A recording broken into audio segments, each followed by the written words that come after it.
আসসালামু আলাইকুম। বাড়িতে যত্রতত্র ফেলে রাখা প্লাস্টিকের কৌটো,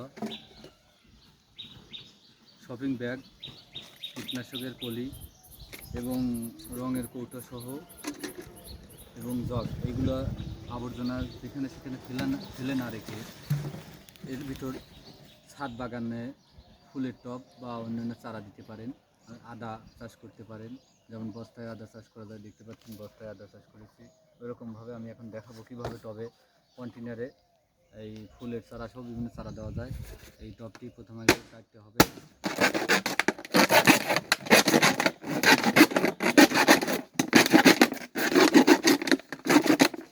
এটি কেটে নিলাম।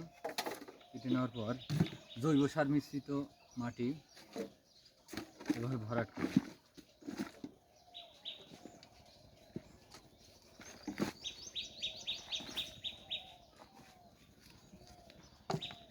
জৈব সার মিশ্রিত মাটি ভরাট করলাম। আরেকটি এটি হচ্ছে কীটনাশকের প্যাকেট। এর মধ্যে একটি কাজ বাকি আছে, সেটি হচ্ছে এতে যেন পানি জলাবদ্ধ না হয়, একটা লোহা নিয়ে সিদ্ধ করে দিব।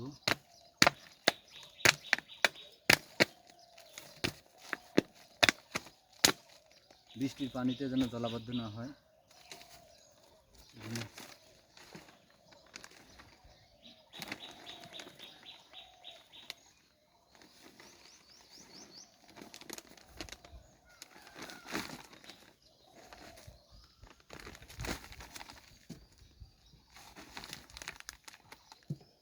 এটা আপনি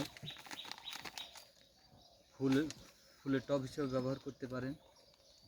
মরিচ, সবজি, বিভিন্ন ধরনের বেগুন, বিভিন্ন ধরনের ফসলের চারাও লাগাতে পারেন।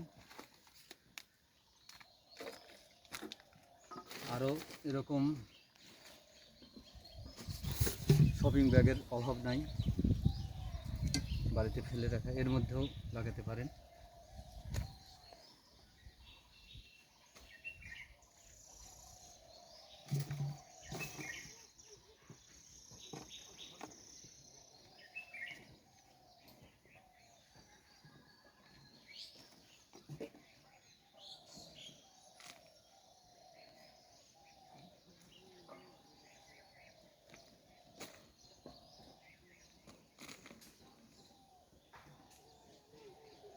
পরিবেশ বান্ধব ফুলের টব এগুলো।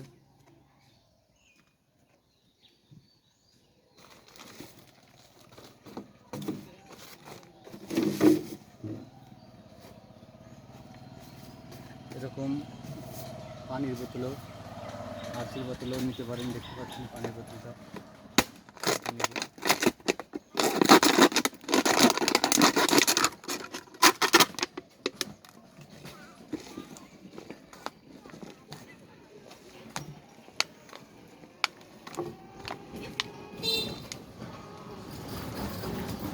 এটা ছিদ্র করে দিতে হবে, পানি বৃষ্টি তাহলে এভাবে ভরার পর বাজার করার ব্যাগ যেগুলো অকেজো হয়ে পড়ে আছে, সেগুলোতেও আদা চাষ করতে পারেন।